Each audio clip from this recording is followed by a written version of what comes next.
Welcome to Jen Care's Live Talks powered by Swag Her Magazine and Chosen Counselors, the show that brings the community to you Mondays at 8 p.m. on Facebook and YouTube. Here we engage in tough talks and meaningful conversations, featuring guests that help us stay in the know. If you're watching on Facebook, be sure to like and follow our page. If you're watching on YouTube, be sure to subscribe to never miss a show. Now, here's your host, Jen Cares.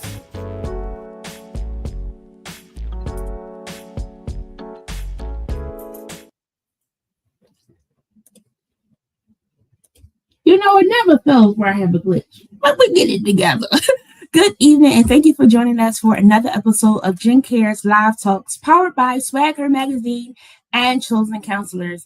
I am your host, Jen Cares, Jennifer Harris, the founder of Chosen Counselors, a nonprofit organization that seeks to inspire, motivate, empower, and strengthen individuals and families.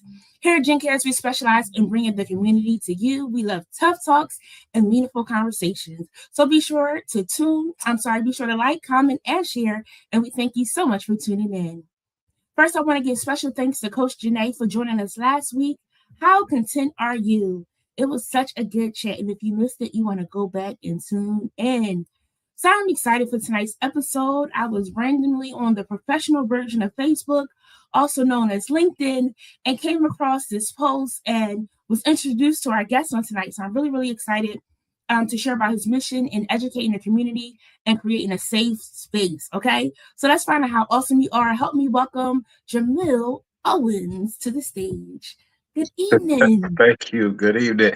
And listen, your intro, I got to step my game up because I was like, oh, this is major. Like, we're on the network. Like, kudos to you. It was dope. I like it. I like the intro. I appreciate it. Thank you. Thank you so much. So how you doing today? I'm blessed. I'm still above ground. I'm breathing. You know, my family is good. You know, I can't complain at all. Same. I like it. So here at Jen Cares, we always start with a quote of the day. And today's quote of the day is, here we go. A little person we might know, Dr. Seuss. He said, why fit in when you were born to stand out? Again, why fit in when you were born to stand out? What are your thoughts on that quote? I think this lives today and has always been present in society. I think for those who have a grounding, a religious grounding, they know this more than anybody, that you are born to be different. And when you finally find your purpose and your niche, that is going to shine out and people are going to gravitate towards it. So I encourage everybody to, first thing is to figure out who you are. That's the thing, is that don't go looking for it through someone else's life. Look for it in your life and then start, cultivating that person to society, hopefully in a good way. I like it. Now, I ain't gonna hold you. I didn't always like being different. Because you want to sometimes fit in, right? So you have to struggle with that until you find out, wait, I don't really like that. I don't like to do that. And it's like, I'm okay being different, Yeah. So a little ride. I didn't get there overnight. I got there. I'm getting there. So, friends, as always, I have prepared some questions to guide tonight's topic. But if you have any questions, be sure to drop them in the comments below and be sure to give feedback as we get into this good conversation. So I know you're not a fan of this first question. To the best of your ability, how would you describe yourself that you're comfortable with sharing with us on tonight? I'm here to serve. I'm going to leave it like that. I'm here to serve everybody, no matter your political affiliation, no matter your skin color, no matter your religious preference. I'm here to serve you, and to show love in a capacity in which you, hopefully, as the receiver, can take and extend that to someone else. I like that. You deserve. I might have to steal that, because in that, it's a whole bunch of different things. So if you can't do it, you'll connect with somebody that can do it, right? Yeah. And because sometimes you'll say, let's say I'm a teacher, so they think that they're going to get teaching from you, but it's so much more to you beyond whatever that title is. So I get here to serve. So now, we're getting into Be Awesome because you didn't give us specifics. I had to pull the specifics from somewhere else, right? So Be Awesome. How did Be Awesome come about? Well, So not Be Awesome. I gave it Be Awesome, but you gave it Be Awesome. Yeah. So I'm gonna start with, so it's a two-pronged thing with this. I'm gonna start with the Awesome Show. So the Awesome Show started back in 2014, after years of turmoil that I experienced as a autism father. My oldest son was diagnosed with autism at the age of 3, which I couldn't find help. I couldn't find a resource. Really, at that time, I couldn't find anybody that was relatable to what I was currently dealing with. I'm not talking, no disrespect to those with PhDs, but I needed a everyday blue collar worker, another male, to really kind of guide me and cultivate me to this life of a child with exceptionalities, right? So years of trials and tribulations and a lot of deficits in my causeway. I created this platform that was first a online podcast called The Awesome Show, then extended to online radio, then a social media presence where I put my life front and center stage to make sure that no other autism father would do the same mistakes that I did in my life. And it was really to give a really a hope and connection to these men, but also respect the autonomy of all these autistic individuals in which we love and cherish today in our society. I know I do. For sure, for sure. So you said a couple things right there. Autistic father. So fathers mean more than one. So you were able to connect with some fathers that are present in their children's Yeah. lives that Oh, want yeah. to be present and want to be educated on how to support their children, which is amazing from the top, right? Yeah. Because often you hear from the mother's side, and I thought it was so cool to have like a father to be able to share. And then that you shared that he was diagnosed at 3. How did you feel when you first found out that he was diagnosed? So I try to be utmost transparent on all of my podcasts. So I want to make something known. So before I actually tell you what my thoughts were, I want to kind of crack open or give you a little context, right? So we as people always see the outcome of the situation, right? But we forget that it's cause and effect. So me as a young black male, just like everybody, we've had a story, doesn't matter what your color is, we have a story. And I had a very tough childhood that was the cause of me having so many traumas, but not being man enough to actually deal with those traumas before getting into a marriage and having a child, which caused me to check out mentally and emotionally from my marriage at that time and not be the father that I knew I was able to be and who I am today. That's the answer. So I like it. You went through your process though. Yeah. To be where you are today. Yeah. So in that process of because everybody has experienced a different walk of life, what helps you to get on the track that you feel like you are? Not saying like it's perfect, nobody's perfect, right? But what helps you to get focused and to realign your direction? It was a stripping of my ego and pride. It was to understand the gift that Shane was in my life. So I want to give respect to everybody, autism families all over the world, right? Because you have to realize there are different levels of autism: level 1, level 2, and level 3. Level 3 meaning those individuals that need immediate supports, a lot of assistance, 24-hour care. And then you have individuals like my oldest son Shane, who is level 1, who is very self-sufficient, that needs a little bit of prompting, a little bit of help and assistance, right? Just like everybody else. When I realized that this wasn't about shame, but really about me being the better person and putting the religious aspect, uncovering that God gave me this gift because of my life going down a path that wasn't going to be in a sense of better words, noble for me and in my life. He gave me a child that gave me the closest thing that I could tangibly hold to his love and understand without sitting there and physically coming down, right? Because he already did that before. We can go into a whole religious text with that. Shane was my savior because he told me, put down your ego, put down your pride, open your heart, work on yourself. And how did a young boy actually tell you to do that? And I'll tell you the reason how he did that and the reason why he did that, with his love. I was so adamant about finding love in this world because of things that happened to me, those past traumas, that I was finding it in the wrong places. So then when I had a child that was meant for me, I pushed that away, was absent away from his life, still looking for what I thought was love. It wasn't until I came into the realization that this was the gift to show me that love starts here. Love starts when I strip away those things that make you the alpha male in society, that makes you think that you're the man, that makes you think that you're on top of the world. And when you realize that your children, growth, mentorship, progression in life, servitude. These are the things that really make you an alpha male in this society. But I had to let go of my ego and pride. And Shane helped me. He built me up from the ground up, stripped me down from nothing to the man that I am today, where I'm serving and I'm working in a field that I love. And it doesn't feel like work every day. It feels like it's my calling, it's my purpose. How dope. It made me think of how nothing happens by accident, right? And Yeah, sometimes people feel like I got pregnant before time, or I did this before I time, know or it's not an whatever before accident. time.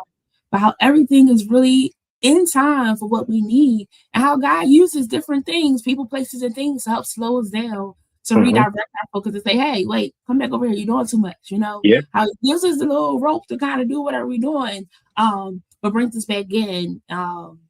And the rope is really just a gate around. You could go free, but sometimes you got to come back in. And how dope is it to have this baby come about to help you get back on track? Whatever your baby is, people that are tuning in, to our friends that are tuning in, whatever your baby is that's helping you to get on track, that's causing you to slow down, that's causing you to say, wait, I got to do something different, knowing that it all works together for our good. yeah, Pretty cool. Pretty cool. So now you're an autistic father, well, awesome father, right? yeah, yeah. So how did Awesome come about to rethink or remix autistic? Because sometimes hearing that, people be like, "Ugh," or they don't know, um, but putting a good spin on it to show the positivity of it. When I came up of it, I thought about, like, okay, autism this, autism that. It's a label, right? It doesn't define who the people are or the person, the population in which we're talking about. And we Mhm. want to respect the autonomy of autistics, right? Of autistic individuals. Yeah. And I want to say for the audience, you'll hear me flip through first person, third person use of the word autism, autistics individuals, autistic persons. So just for context. So I looked at the title and I said, what can I do to show gratitude or respect to this population? And that's why I came up with Awesome, AUSOME. And the reason why I switched it, it's an ode to the autism population, a respect, a form of gratitude for Mhm. my eye opening, for my direction change. So, I came up with that. Awesome dad, awesome mom, awesome show, awesome father, autism father. It's all correlated towards the best, and you'll see that now. A lot Mhm. of people on social media use that term. I'm not going to say I was the first one, but if I was back in 2014 using it, so if you were before that using that term, then ode to you. But I started it in 14 and just ran with it since, and people have been really captivated towards it and relating to it. I like it. I like it. So one of my missions too is to normalize the importance of addressing mental health, and a lot of things fall into mental health. So I appreciate how you putting respect to it, and it is a real thing, right? Different people have different special talents and special skills and things of that sort. I'm in the process of reading a Bible in a year, and it talked about how some people had different skills in different areas, and I equated to even in this, like it's a different skill that you might not have, but somebody else does have it, and it's their strong, it's their superpower. We Mhm. do to encourage, everybody as they deal with whatever life, portion that we're dealing with. So in that, how did you come into being an advocate for it? Like, why did you feel like you said that you felt like it was needed because you couldn't find somebody else around you? So what was that process of becoming an advocate? Because that could sometimes be self-defeating as well, because you're trying to do it, nobody else is around. They're like, what you doing? Because this is different. It's not the norm of somebody trying to, I mean, we advocate for what we want to advocate for, right? But Yeah. to really drive this mission and to drive your heart of really being out there to be to the other fathers, which you didn't have, how was that process for you? Well, I mean, I always think about, how God just used my talents, right? So when it came down to marketing and promotion, I never done any of that in my life. My background was always like law enforcement, first responder. That's all I knew. But early on in my early younger years, I had a real knack for marketing and promotions and business. And I just thought about how can I effectively market myself, my campaign on attracting fathers. So I did that effectively. Um, I didn't see who I wanted to be able to consult to. So I became that person. And when I became that person, originally, selfishly, I only did it for me and my son. Like, okay, I can do this. But the thirst became real because I seen so many mothers out there. And I was like, but wait a second, if I'm a dad and I'm here, I know there has to be other men that are like that out there that need to see someone like me, that need to connect, like other mothers need to understand maybe what their spouse is feeling, or maybe some thoughts that may be going through their head, or why is he acting like this? So Mm-hmm. I decided to be that poster child, and I used the skills in which I knew, which 100% I could tell you never did public speaking, never did any of the stuff. But Mm-hmm. God knew I had this in me. He knew I had the skill set to make this happen. And that's what I did. Full fledged, I went through. Mm-hmm. One of the biggest things with this, right, is in the autism community, one of the biggest things that we want the world to understand is that autism and mental health, two separate things, right? Mm-hmm. So when you think about this, there are co-occurring conditions. So an autistic individual can have autism and mental health issues co-occurring. But when you think about autism, it's just autism. So I understand there's a lot of complexity. There's healthcare systems that base the two together. But when you advise a family, an autistic individual, the first thing you should see them for is who they are. Yeah. I see my son Shane. He's a young man, not an autistic individual. He's a young man with autism. That's me, Mm-hmm. third person perspective. Mm-hmm. Shane is now able to communicate and talk for himself. He is able to say, hey, I'm an autistic young man named Shane. That's his advocacy. So I just wanted to throw that out there because a lot of times, unfortunately, in society, we're seeing a lot of our children hurt, a lot of our families left without any type of remorse or recourse for assistance because a law enforcement system or a healthcare system has now banished your child into a mental health diagnosis when autism is not solely that. So I just wanted to put that out there because I want to respect the people that, the community I represent and the people that I try to stick up for and advocate with alongside. I appreciate that distinction because a lot of people can sometimes group it together, which was a challenge of the mental health, again, being separate from autism. And that's an important thing for everybody to know because sometimes they be like, whatever negative connotations they want to put with it, right? And we want to clarify. Yeah. Doesn't mean that it's a mental health challenge. Just like dementia, it's not necessarily a mental health challenge. It's just a health challenge, So making sure that we know what the differences are, that we are educating ourselves. YouTube is our friend, Google is our friend, Siri is our friend. AI is trying to take over. It's trying to be our friend too. We can make sure we're making educated conversations to not make anybody feel less than. Yeah, 100%. Yeah. So, so you said there's different levels to autism. So it's level 1, 2, and 3. Yes. How has your experience been in learning the different levels? Firsthand, I have been across the Commonwealth. I'm in Pennsylvania. I've worked with families, talked to families. I have friends that are autistic. I have a son. I befriended these individuals not because it makes me look good within the service or the system that I work in. It's because I genuinely care about these people, and they make me better. Because on my days where I feel like I'm not doing the best, they big me up. On the days where I feel like, hey, I should have this, these people are content. These friends of mine are content with what they have, and they bring me back down to reality. So I'm blessed to have my friends who are autistic, who self-identify as autistic, and I'm not ashamed to admit that. I'm not ashamed to be out in public with them.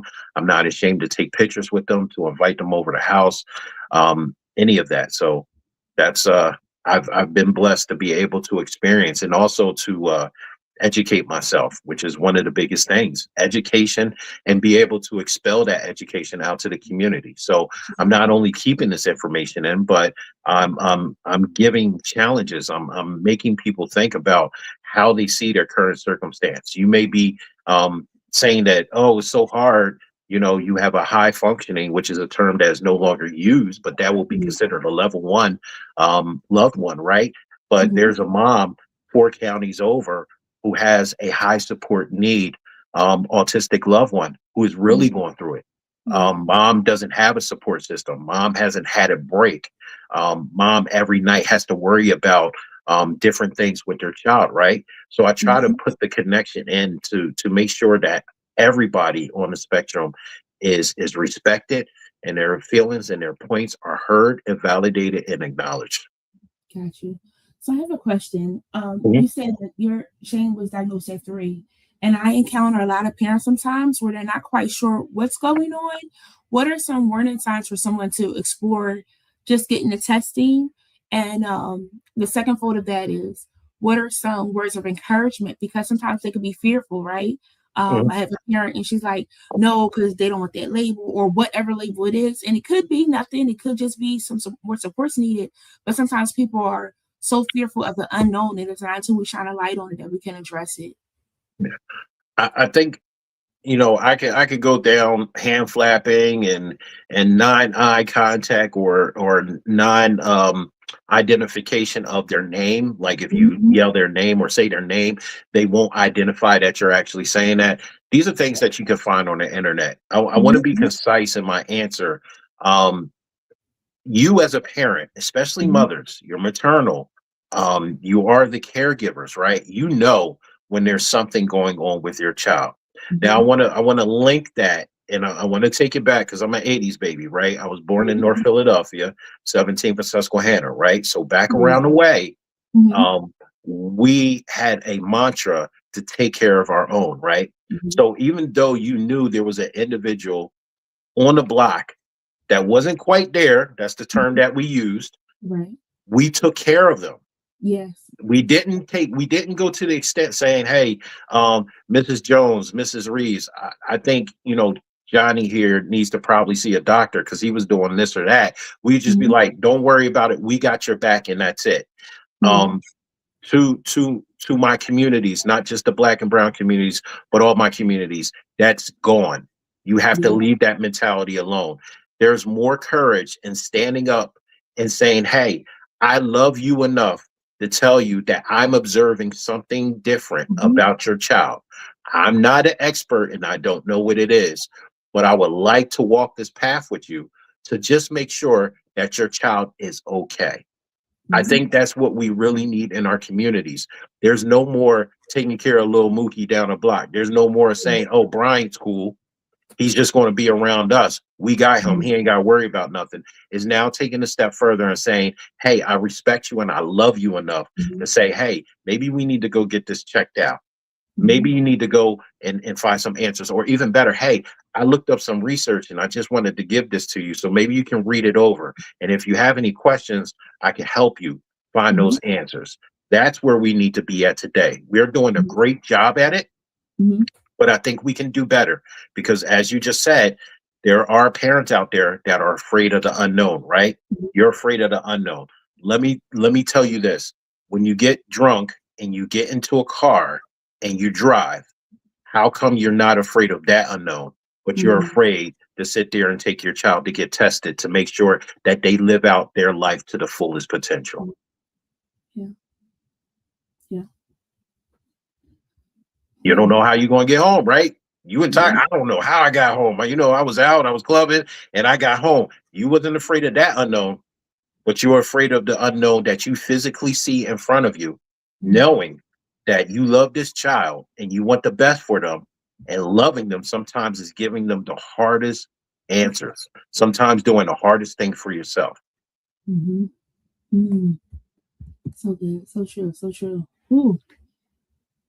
But sometimes it, I don't know. I look at young parents as well. They really struggle a little bit more because whatever fears they have. Um, but like you said, the love is really getting whatever supports in place as soon as possible. That's like if there was a speech delay or Mhm. there's a walking delay and things like that. In pre-K, they do an ASQ to try to make sure you're reaching your developmental milestones. And even that, sometimes parents are hesitant, but it's helpful for you to go ahead and go along with it because it's making sure that whatever else is needed is good. If they're having trouble swallowing, you want to do that early. You don't want to wait too long because then Mhm. you're defeating the purpose of trying to get supports earlier on. It's like if it's a hole in the wall, you want to address it while it's small. You wait too Exactly. late, it's a bigger problem. It's the same thing. You got a leak of ceiling. That's an unknown. I don't know Yeah, where the leak is coming from, right? yeah, But you yeah, want to take care of that. But you mhm, can't do that for your loved one. yeah, Why is that? Why mhm, is that? Is an item or something of value more important than your loved one? Like we really have to break that down and really mhm, understand. Now don't get me wrong, because I keep it 100. You know, it was things earlier on in the marriage to my oldest son Shane's mom when we were together that mhm, we missed once again because we were going through back and forth our traumas and things of that nature. But mhm, when I seen a sign that I couldn't ignore, I mhm, said, there's something mhm. going on with my son. I Yeah. didn't say it was something going on with him because now you don't take ownership. You don't partner with your child and say there's something going on with my child and I need to figure that out. Because when Mhm, you say there's something going on with him, that's kind of disengaging, disconnecting with mhm, that child. mhm. And we have to change that narrative. Yeah, yeah. Mm. It's good. Definitely got to change the narrative and jump in all hands on deck to make sure that supports are needed and a place of love. I like how you were sharing of the words to be able to encourage somebody else. So helping us with verbiage of how to address it. But also the person on the other side, the hope is that you're open to receive it and knowing that it's coming from a place of love because people be like, oh, you just saying that or you jealous of me or whatever thoughts in their mind, that causes them to put up their defenses where they're not open and receptive to what you're trying to do because you're doing it in love, or the past traumas of somebody really not doing them good, knowing Mhm. that no, I know you were doing bad, but I really mean this from the bottom of my heart. Like, how can I go with you? Can we do it together and things of that sort? And it's really important of having that community, and that has changed a little bit too. I get it from the Yeah, 80s and things where everybody for themselves, but knowing that there are some people out here that do care about you, that do want the best for you. yeah. Hmm. So, would you say that families of autistic children, of awesome children, need most but don't often receive? I think a moment to really breathe and to grieve what they thought their child was Mhm, going to be. mm, It is important because a lot of people's like, grieve. What are you talking about? My child's not dead. No, mhm, your child's not dead. But the thought process, mhm, your idea, mhm, which you had in store for your child, needs to die. Now you need to walk this journey with them to receive their full potential and support them and what they see their life is. That mhm, has that has to change. That's a hard pill to swallow for a lot of people. I was yeah, there too. I mhm, wanted, football player. I wanted, every possible thing that we in society put up there as far as the pinnacle, right, of being a person, a contributing member of society, right? But now I support my son and what he sees his future as. And I'm proud of him. I'm damn proud of him every yeah, single yeah, day. But that's yeah, that pride and ego that had to die. So I had to grieve what my mhm, thought process was. mhm, And I had to bring back to life and be blessed and be encouraged that my son is going to be the best in anything that he does, Yeah. and that his special interests are going to supersede anything that I could actually retain knowledge wise and be the best in. He's Mhm. going to be the best in whatever he sees that he wants to do in his life, and I'm here to support him. Yeah. So So, I think that that breathing part, I think you get a diagnosis, I think you do need to cry. When you mhm, get that diagnosis, I think you need that minute to sit there and just think about what you just heard. I mhm, think you need that moment to sit there and get out of your head that this wasn't your fault. yeah. You need that moment. And too often we bury our parents, right? And I'm a sole example of this. And we bury our parents and we go back to life the next day, never Mhm, taking the time to mhm, grieve and to go through mhm. that process of a loss. Yeah. And I say that in respect because this person is still there. Lose your mentality of what you thought your child was going to be. Mhm, Embrace what your child will become, which is mhm. an amazing individual in life. Yeah. That's big. I often share like grief is not just the loss of a person, a place or a thing or the idea as you're shared. And sometimes uh, we don't get that. Even the goals and dreams that we have for our own selves, right? We thought this would happen by this age, or this would happen by that age, or I'd be this far in my career, or I'd be in a totally different career than what I was. And you have to go through that process of letting that go for whatever it is that you are now. Or if it is something you still want to do, working out how to make that happen, but also not getting yourself lost in that because you can become overwhelmed. And then that could, go in the era of that mental health piece of needing somebody to talk to process those thoughts and feelings as it relates because it could be really big, Mhm. really big. Mm, good, good, good. Uh, so you said that as a couple, what advice would you give to couples that are trying to navigate um, life of themselves, their own personal walk, the walk together, and then the walk with a child? Um, First thing is nobody's fault. I know we have a lot of genetic testing Mhm, excuse me, identifies genetic precursors in mhm, DNA from either side to see, which side has more autism prevalent, which side of the family. Um, while I do see the benefits of that, if you would like to continue having children, this will help you actually prepare for that as you mhm, grow your family. Don't use it as a tool to say this is your fault or this is your fault. Um, yes, I think for men, and I want to use my life as an example because I did not do this to my oldest son's mother. Um, you have to remember when you hear this, she heard this information too. mhm, So being that person to lean on and say, "Hey, how are you? What are you feeling right now? What are your thoughts about this?" And really being and you can even be co-parent. Really, you don't mhm, even have to be together. You just have a yeah, child. But yeah, at that moment, you guys are mhm, in this, and for the journey, you're in this together. But mhm, really take a moment to be that person that she or he can lean on mhm, for just understanding of what exactly was explained during that diagnostic session, right? yeah, Uh, for my couples out there, one of the biggest things, and this is really kind of a magnitude that even neurotypical or couples with neurotypical children should hold true, is you're a team. There is no I, there's no you, there is no them, there is us. And you have to understand that um, there are going to be many challenges and many things that are not going to go right. There's going to be aggravations. Date night may not be every week or every 2 weeks. Date night may be every 3 months, every 4 months. But each side, both husband, wife, boyfriend, girlfriend, whatever your situation is, you must be intentional on being present and being able to enjoy each other and also enjoy the journey that you're in. Well, Jay, how do you do that when everything is looking so bleak? Um, just give you some perspective. If you have a house, a job, a car, and any amount of money in your bank account, you are one of the top 1% wealthy within this world. that means that there are people underneath of you that don't have any of it.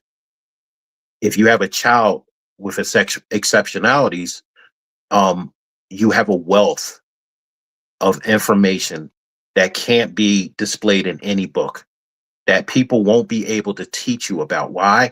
Because now you're going to build the one, well, actually, not even one, three characteristics that we search for every day as humans: empathy, compassion, patience. You can't tell me one person on here, social media, that always posts about those three things and falls short each and every day.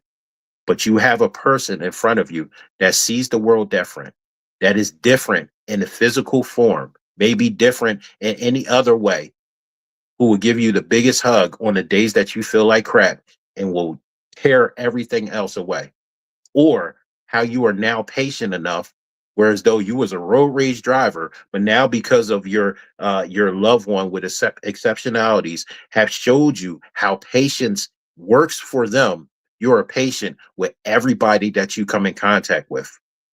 These are the things that our loved ones teach us. Learn from them. Learn it, eat it up, and grasp it. And I tell you, you will live longer. You will look younger. I'm 44. I'm 44. I mean, I got a couple gray hairs, but I'm all right. I still got my hair. Shout out to my dad. He ain't got it. He got the nice little baldy, but Shane saved me. He Yeah. saved me from he saved me from depression. He saved me from anxiety. He saved me because every time I get down on my knees and I thank God, because I could have went the wrong way. I was headed there fast and I could have continued down that path, but I stopped and I said, wait a second, I'm coming to this area again in my life. Third time, it's the same way.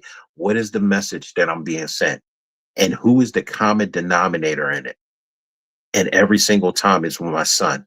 So now I have to take these scales off my eyes and I had to see the world through his eyes. You know what Shane sees? Shane sees love.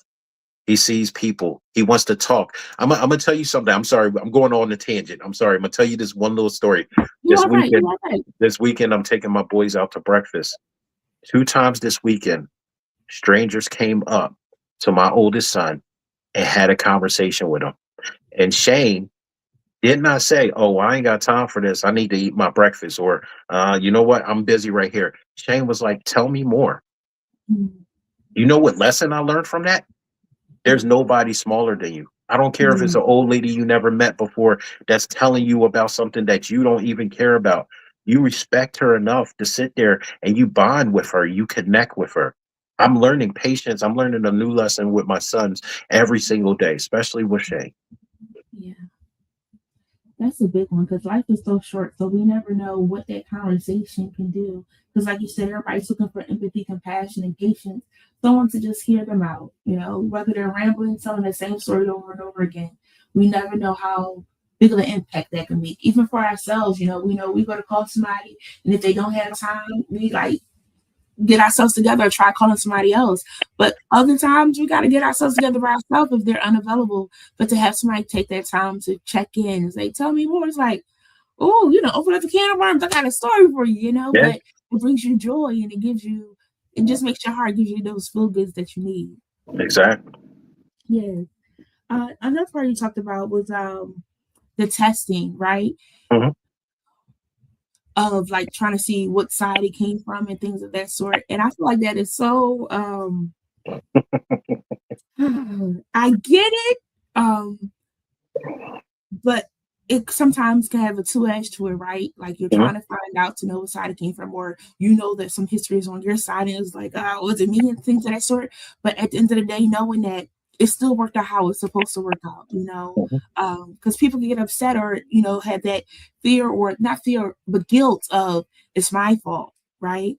Mhm. So in your talks to encouraging, awesome moms and awesome dads, what are some words of encouragement for that? Because sometimes people do feel like it's their fault and it's just genetics. It's just life. It's just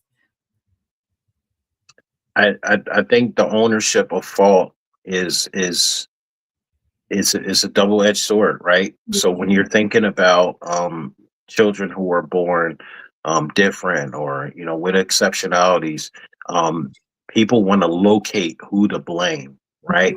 Mm-hmm. I pose this is that if we really get down to the meat of that, right? Um, we should all be blaming each other for things throughout the entire life, right? Mm-hmm. My dad wasn't around, when I was younger. He's around now. He's amazing. Am I blaming him? No. Be present now. That's all I Yeah. ask, and let's move on. Mm-hmm. My mother, um, I was on my own since 16. She suffered from schizophrenia and depression, did not trust me anymore as a 16-year-old. She threw me out. I lived on people's couches. I was homeless for a little bit. I slept on porches. Um, she unfortunately passed away in 2014, and I stayed with her every day for 3 months. And I never broke up what she did to me, because Mm-hmm. that if we assign blame, we are literally killing ourselves. Mm-hmm. So for the mom and dad, and this is true, and I'm glad you asked that question. You ever heard the term refrigerator mother theory? Mm-hmm. Okay, so this was a theory that was very popular in the 60s, where when a kid was diagnosed, and back in the day, they didn't say autism, they just used the ugly R word, retarded. Mm-hmm. They will blame the mom. And the reason why your child came out like this, because you were cold, because you were Mm-hmm. negligent, right? And this is still popular today. So don't think it just because the term refrigerator mother theory has transposed to the 60s and hasn't come back. It is still present today. It just looks different. And social media has a lot to do with that. But anyway, we need to stop assigning blame to things of this nature. Mm-hmm. Once again, it comes down to, what am I being taught in this journey? Yeah. Why was I given a child with exceptionalities? Mm-hmm. What in my life that I see as, oh, I'm getting it, I'm perfect, I'm doing what I need to do?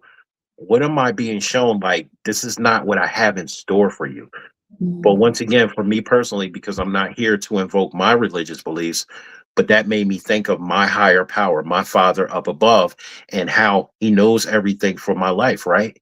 And how I was going down a wrong path, what he didn't have planned for me, and how I can make the change. And the key was my son, Shane. So once again, I reiterate is that blaming each other is not going to get you anywhere but a divorce court, a separation, and child support. What you need to do is you need to come together to look at things of each other's life and be like, yo, I had a hard life. I was sexually abused. I was in relationships. Now you have an opportunity to love and care and foster a connection with a human being that loves you, that cherishes you, and sees you as their superhero every single day. When the world judges you on how many followers you have, how many likes you have, or how much productivity you can do at work, you have somebody that's going to think of you as the best thing in the world, like sunlights. And it doesn't matter what you do, it gives you an opportunity to sit there and to repent, or to say I'm sorry, and get back up the next day to be what that child sees you and knows that you can be. Mm. So many good nuggets dropped here. uh, it shifted into like a parenting piece, right? Because there's a lot of parents out here that are blaming themselves. And I know the holidays are over, but during the holiday time, it's a big season of feeling like they gotta rob Peter to pay Paul to do all these things for their children and things, or life is life, but just being present is so much more valuable. And we don't understand it until we did get older. But also the piece of like, let's talk with your dad first, not being around, but now he's present. And so many fathers are trying to come back around now because they're getting themselves together and people are still shunning them. But don't block your blessing. Everything Mhm. happens for a reason. Nobody's perfect. There's some things you did too that wasn't good. Yep. So let's also extend that grace to fathers, because sometimes they didn't have the mentor for them. They didn't have the person to help guide them. Their father wasn't there. And now they're at the place to stop that curse or generational curses, one would say, to try to do better, and you're blocking it. So you want to be open to the opportunity. Now, again, I'm not saying open up the door and then they come in and take all your goods and things of that sort. Use discernment, be wise, Yeah. but also be open to the option of finding out your history, finding out, the similarities that you have. I had a conversation with a young guy. I do some groups, and he was like, who did you have to forgive? And I was like, my dad, because he wasn't a part of my life. But when I was ready, I reconnected. And you never know what joy that brings to whatever extent forgiving and letting go, because sometimes you'll never get an apology, but still letting it go because you got to keep going. And then a piece of mom of being there for her every day, in the midst of, what was going on for her, but being present. And so many times we're ready to give up and throw in a towel. And both of those pieces just go to the, again, I get not religious belief, but I love Jesus. And we talk about him over here sometimes, of honoring our mother and father, right? I share it's not necessarily a guidebook of how to be a parent because everybody has a different, walk and things of that sort. But when they're trying to get it together, when they're doing the best things and you're educating yourself of how to be of support, it helps you to still show up every day, because that it's something beyond her control, right? That she's doing the best she can and you want to still show love. And even, whatever exceptionality that you have, right? Being able to, again, that empathy, that compassion, that patience, because there's going to be a time we're going to want somebody to be empathetic, compassionate, and patient. Yeah. It's honor your mother, right? Like my mom did that to me. I cursed her. I got a tattoo even on my arm, as if she already passed away.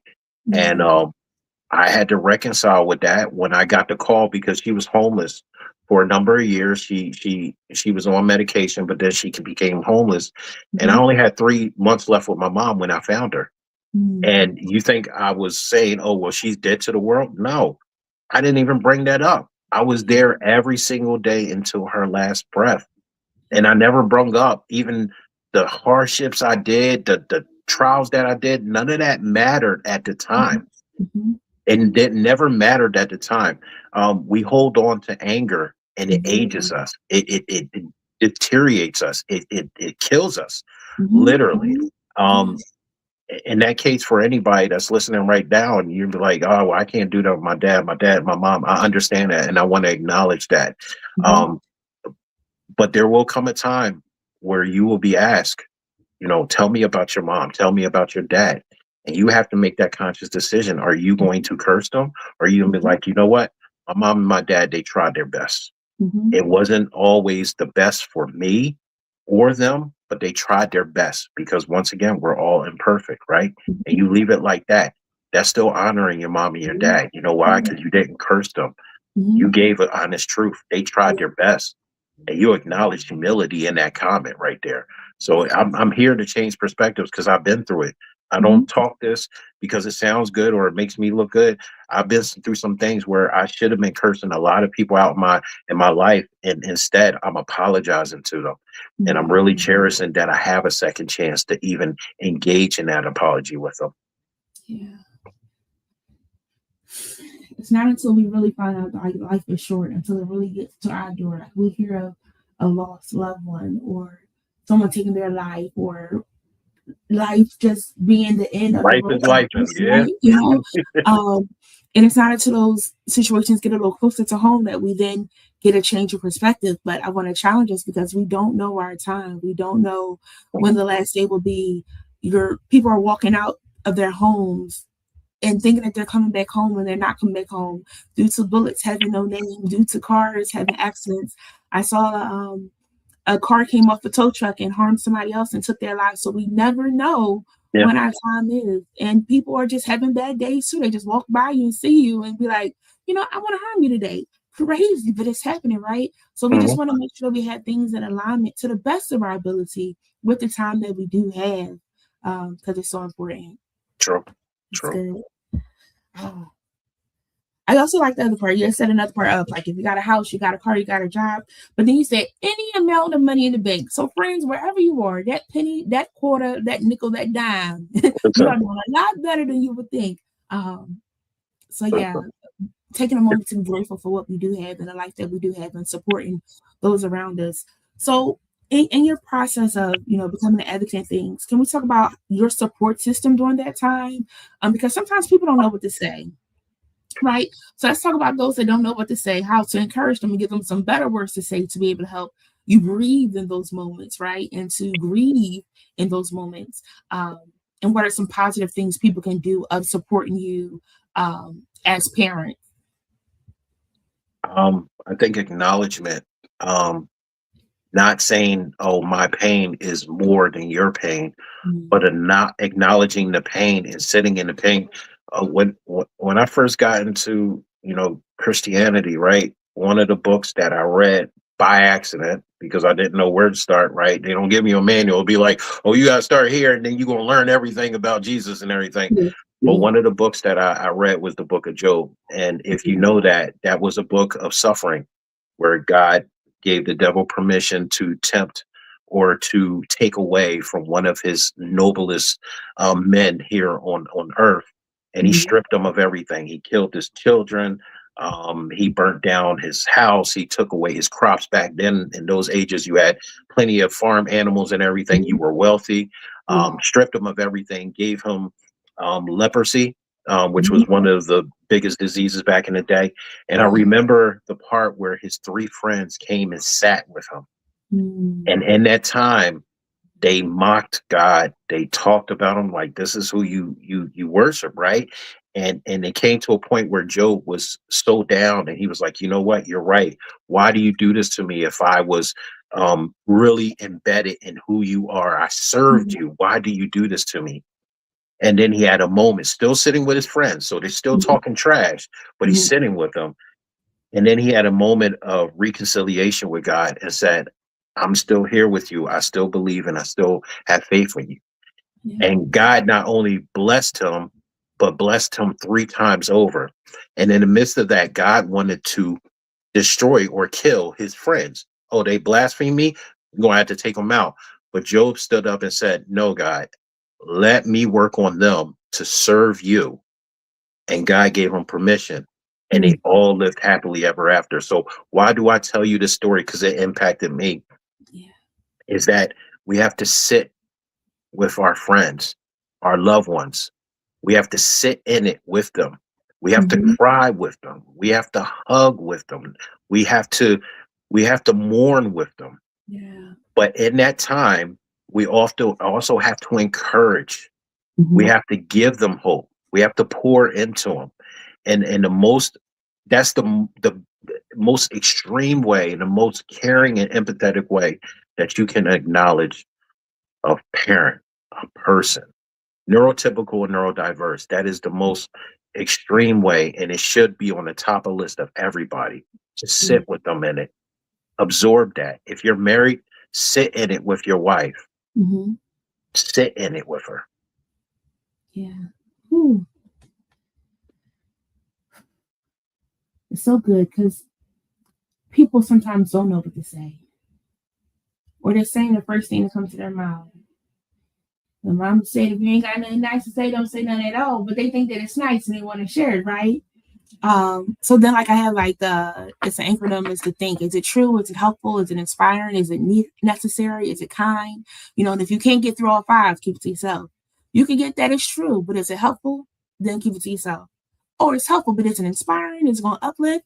If it's not, keep it to yourself. Is it necessary? Because we ain't got to say everything that comes to our mind. But then the last part is it kind? Because the hope is that, we are doing things in love because like you said, you already had to breathe. You already had to grieve. And then you're going to come over and start up some stuff.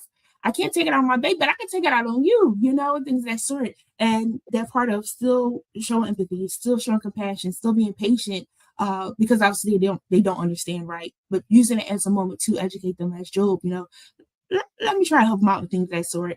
And that's a testament to us and being friends to those that are in our circle. Like, what are we doing to really help encourage them? Because sometimes they don't know what to say. They mean well.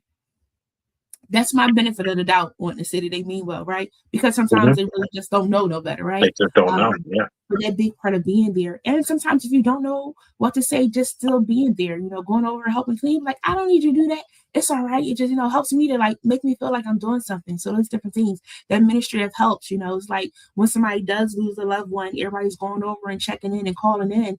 But then when the days go by, nobody's That's it. around. That's So it. being consistent too. I say the same thing with people online. The support is there until the moment you log off, and then when you Mhm. log off, you're by yourself. Mhm. I notice, you know, I was by myself. I had to bury my mom. I didn't have anybody. People were sending, flowers, and I bless their heart, and I really do appreciate it. But the moment the funeral was over, the moment I came home, I was by myself grieving. And that was the worst feeling ever, because I had to acknowledge the loss and the feelings that I had by myself. Mm-hmm. And if I would have had, and there was some friends that, they were uncomfortable with death and they wanted to be there, but they're like, I just can't do it. Me personally, I can honestly say, if they would have extended an offer just to be like, you're in your living room sitting in the dark, I want to sit here with you. Yeah. Let's just sit together. I think I would have had a more a feasible outcome that was quicker than the route that I had to take to get here. So that's just my thoughts. Be there, please be there. We make a big thing right now in society about mental health. How much does it take for you just to sit in it? And it's it's one of the most powerful tools that we have as human beings, is being able to identify and like a good friend of mine, Dr. Michael Hanna, says, be the right kind of help in that moment, and sit in it with them. Yeah. This is 2 weeks in a row. Y'all trying to get me my emotions on how I feel about it. Get myself together. But that's so real, because another part you shared about people trying to gauge whose problem is bigger, whose grief is bigger. And losing a parent, you have a different aspect. I remember it's going on like 23 years for me of losing my mom. Horrible. We do not accept any more people in the club, okay? That's my thing, but unfortunately, like, people are going to join this club, right?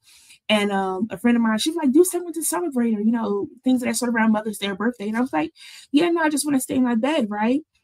And but wasn't until she lost her mom, she was like, I apologize, because I had no clue of what the experience would be like, right? Yeah. And everybody's experience is still different. So it's some people that are going strong and celebrating, but there are some people that aren't as strong, that aren't able to quite celebrate, right? So that part of, if you love the person, if you care for the person, checking in on them through the whole process. They come to your mind, send them a prayer for them, send them a card. I was in a Dollar Tree and I saw this card. I was like, oh, this is cool. I bought like 10 of them, sent them out to 10 different people, There you go. Because, we get a bill all the time when I need money, but to get a card where somebody's just randomly checking on us, because we know the addresses of the people, right? So just sending a word of encouragement, because like you said, Facebook will post something and people will comment in that moment if they see it, right? But then when they see your face, they're like, oh, you got that $5? Got borrowed $5? Or something told you differently. It's like, I'm grieving right now, or whatever. I'm grieving. Like, you ain't just see my post? Yeah. Like, like, people, it can be from the dollar store. It doesn't matter.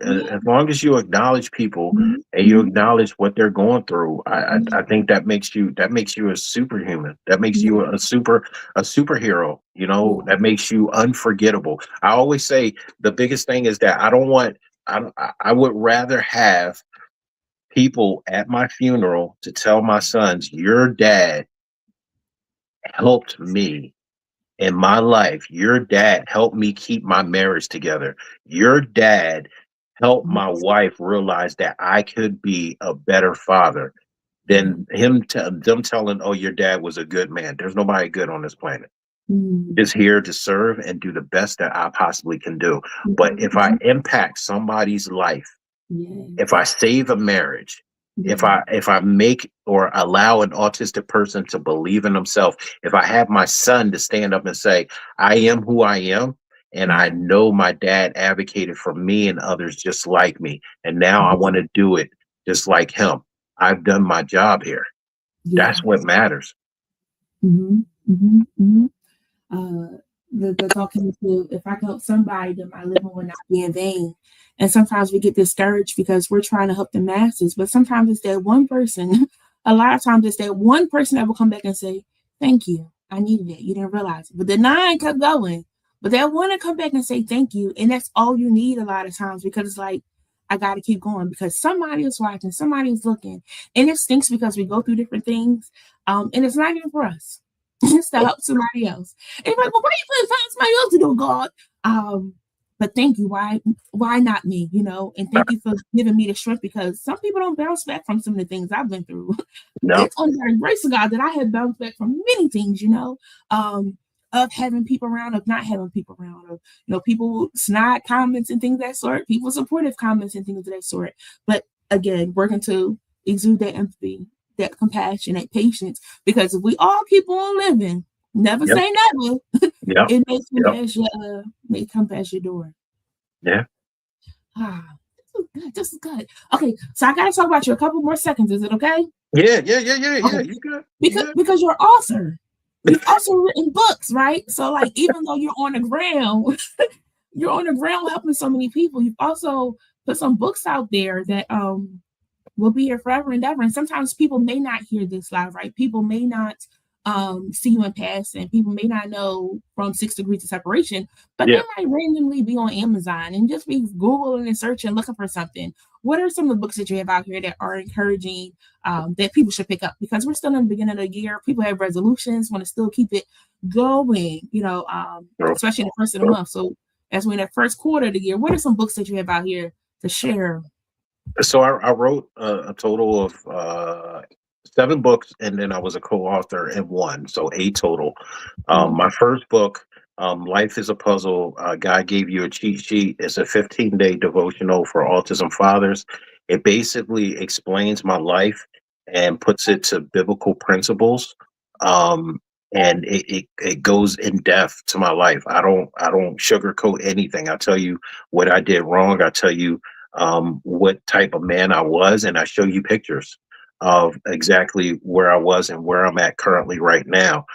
So that's like one of the key books. I also have a children's book, What Daddy Wants You to Know, which is it's a children's book of a dad basically telling his son what he wants him to know. And in the back of the book, there's a couple of spaces where a dad, if you purchase it, can actually write a message to his son. I'm working on the dad and daughter book right now. I have a book to help dads in the IEP process. That's a Kindle book. I have affirmations and acknowledgments. It's a book that really challenges men with some questions in there, some real specific questions on how to be better. These are questions that I had to ask myself in this journey with my oldest son.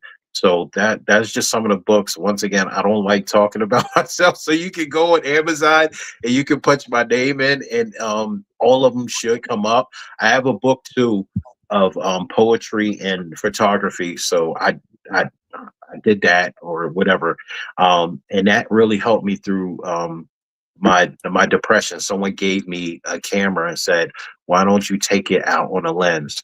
So all of those pictures in there are my personal pictures. Those are my personal poems that I just wanted people to maybe spark a creative side to help them, see the light, help them to leave it out on a page or on the lens, as they say. So those are just some of the books, but they're all on Amazon. Appreciate the love and support, and that's it. I'm gonna let you slide. It's like I got a book or whatever. Okay, but I also want to put this plug out here, right? Because Father's Day is coming up. I have a friend, he'll be like so many days to Father's Day all the time, and people are laugh, but he's like really big on trying to make sure that we enjoy and celebrate Father's Day because it's a blessing for our fathers. We can't get here without right. Mm-hmm. So gifts come around, right? These are some exceptional gifts to give out, to be able to encourage, because in the quiet times they can have this book to read it, to process, right? And then to possibly connect the affirmations and the acknowledgement and the empowerment, because sometimes people feel like they're all by themselves, but if you give them this book, it's nobody's business, they kind of reading it, as they have moments and finding joy in it and finding knowledge in it and finding strength in it.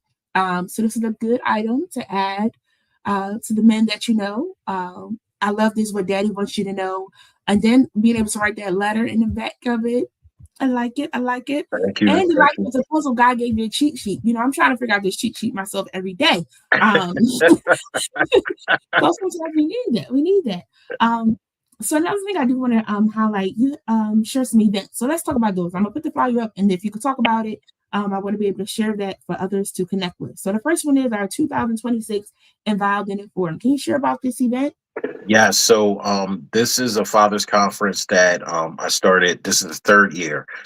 So before my position professionally working at the Center for Autism Research at CHOP, I had this dream of men gathering in one space where we can lean on each other and build community, be intentional, accountable for all of our actions, and be the men that we know that we can be in our journeys, right? So I came up with Mhm. this conference the first year. 91 men showed up, 15 non-male caregiver, because it's, even though it's a fathers conference, it's open to autism fathers and mothers. The Mhm. second year, 138 men showed up. So this year we're trying to do 150. As you see on the flyer, we have some of my close friends who are autism fathers, very big names in the Philadelphia tri-state area. Then we have our keynote speaker, but also I want to make no shout out to Amisho Show Baraka, who is a Christian hip hop artist that will actually be our keynote speaker on the 28th. So it's Oh, 2 days. what up? March 27th. There you go. Uh-huh. March Uh-huh. 28th. And he is an autism father as well as a Mhm. lecturer. Once again, a recording artist, well known. Um, and this is a day to uplift autism fathers, autism mothers, autism grandparents, aunts, uncles. If you're a professional and you just want to experience this conference, register for this conference. $20 gets you access to both days. The 27th is actually a party. So we're going to celebrate you. We got a DJ, we got a catered event. We're going to have prizes, swag. We're going to have panel discussion, keynote address. Then the 28th, we get into the meat of it. Breakfast, Mhm. lunch, everything's provided. It's a great event, and I'm just blessed to be able to do the third year of touching fathers. And this is not, with no disrespect, this is not just gauged to my community. Mhm. I have made friends all across the world of different nationalities, fathers coming in, single Mhm. fathers who are Caucasian, who are just like, this is the best thing that I've ever had, and I get a Mhm. chance to call him brother and just tell him that I love him and and Yeah. and, and lean on him. So this is Mhm. open to everybody. Autism moms, come in. We got a spot for you. We're gonna make you Yeah. feel comfortable. Yeah, it's a great event. This is pretty cool. To see the fathers come together, that's always pretty dope. One of my friends was in the comments, Darnell Thomas, and he is like the king of resources. I can't wait to send it to him because he sends me a gazillion of resources today, and I love it. And I Send it. share it out. I'm gonna share it to him so he can share it with his network. I Yeah, got some other people that's always emailing me some good, good, workshops good. and things. Share it, share it, please. Share it, please. It's not. This is not. Oh well, Jamil did this and Jamil did that. This is like, hey, I went to this conference, a dad on the phone, and I'm sorry I wasn't there. What Yeah. can I do to pick up the mantle now and be Mhm. present? This is that mom that, was kind of reluctant to go to a conference that says fathers. And then she Mhm. went there and she found her community. And most importantly, she found out the reason why her son's father left the marriage. And now Mhm. she can say, I forgive you. I just want you to be in our child's life. This is what that conference is about. This is what it's about. This is not about one man. This is about all of us coming together to break bread, to lean on each other, to build that compassion, that empathy, to unload, to learn, and to grow. And that's what you will get at this conference, guaranteed every year. You see, the mothers could come and find out, oh, this is why, right? Because so Hmm. I like conversations like this, right? Because, like, in a female, I already know what I'm thinking. I want to know from the male's perspective and things of that sort. And it's Mhm. so important to get the male's perspective because we'll be like listening to the girls, and they were like, "Yeah, because one and one do that, yeah." And it's not always that clear. Sometimes Yeah, there's other factors in place, you know. yeah, Knowing that if we create a safe space, keeping it a safe space, and not abusing that safe space, right? But using the wisdom that you do learn from experience like this in our daily walk yeah, is really, really good. Cool, cool, cool, cool, cool. Oh, that's good. I'm excited for that. That's pretty cool. So yeah. on December, I'm sorry, December, look at me. March. 27 from 5 to 8. You said it's a party, so this gonna be nice. Yeah, so this is the party right here. So you come on out. Once again, when you register, $20 are for both days. So Okay. excuse the train in the background, but if you want to come out for just Friday, you can Mhm. do that. If you want to come out for just Saturday, you can do that. It's here Gotcha. for you. And then the 28th is the actual conference, the full day conference. And like I Mhm. say, we got Show Baraka that's going to be our keynote speaker. We Mhm. have a very a fruitful day that no one's going to leave out of there feeling the same way they walked in those doors. They're going to Yeah. really feel heard and acknowledged, and that's the purpose. And you don't want to talk about yourself. You're doing some good stuff. Whoever this person is that's on my right, y'all, whatever way y'all see this thing, y'all know what I'm talking about. Okay. Hats off, right? Thank you. Because it's also not easy to do these kind of things. But as you keep on going, as you see the need, if it's that one person that comes back, but I'm sure it's more than one person's coming back, right? Yeah. Because it is so impactful and creating a safe space for many brothers to get together. And brothers, all brothers, no color, things are men coming together, forming a brotherhood of it's pretty cool. Pretty cool. And these books, go ahead. Also, I gotta catch up with you. Let me write a couple more books. Let me sit. Listen, it's I don't promote them. I, I'm not Amazon's top seller or anything like that. It was really just like God was just like downloading stuff, was like put it on paper, get it out. Mhm. That was a form of therapy for me, to get it out and really Mhm. be reflective on my life. And Yeah. when you read your own words, you're like, "Dang, did I do that? Did I say that?" Like, okay, cool. And it's really it was really beneficial for me. It was really beneficial for me to kind of get those out, but also do it in a way that can help other men. Mhm. Um, Yes. you know, Once again, just servitude. I'm just happy to be able to serve others. It's not really about me. It's just, Yeah. what can I do to help these men out here that are really struggling, and Mhm. I'm learning. I'm learning Yeah. from them. While I'm helping, I'm learning from 'em. And that's big because I'm not doing marketing either. I ain't gonna hold you, but I do believe that at the right time, whatever it is that you need will come across, Yeah. and you'll get what you need, Oh right? yeah. And it's up to you to go ahead and get it because those are some books that are going to be really helpful. Again, I'm going to try to pull the books together so I can share that because again, I think that's an awesome Father's Day gift for the fathers out there, for the men out there, and for the ladies too, to be able to hear from again that male's perspective and things of that sort. You had another one that's saying being depressed, open my eyes and heart. That's Yeah. you? Yeah, that was my that's the book that I have my photography and my poems in. So that's the Yeah. one that it I was very down, and then I was handed that camera and was like, take pictures. Mhm. Let it speak through the lens. And I Yeah. entered actually a couple of art shows, and people bought my pictures, and I just started like 3 months in, and people couldn't believe it. And I was capturing a lot of different images that was very surprising to people, like Mhm. very good stuff. So I just been blessed, once again, talents that I didn't even know I had. God just Mhm. revealed it, was like, just Mhm. do it. You got it. Mhm. Yeah, and that's always big. A lot of us have a lot of skills that we don't even realize we have until we just randomly stumble upon it and try. It's like, I'm a professional. I'm all right. Yeah, I'm all And right at this. I'm a photographer too. Give me a good iPhone. I'm just clear my little lens thing, and I Exactly. love right? Exactly. But the other part of it too is like, even if you're not in it for a long time, whatever time you are in it for, the joy that it brings you, the uplifting that it brings you, it's worth it for that moment, that year, that 2 year, that decade, right? And then switch it into whatever else it is that you're gifted to do. True. Oh, this is cool. What are some words that you want us to walk away with? Um, I think the biggest thing, and as I keep on doing these interviews, which thank you again for allowing me on your platform. Just Thank from you. one imperfect person, one failed husband, one selfish son, one imperfect father, one lying and cheating um, person, just trying to figure out life.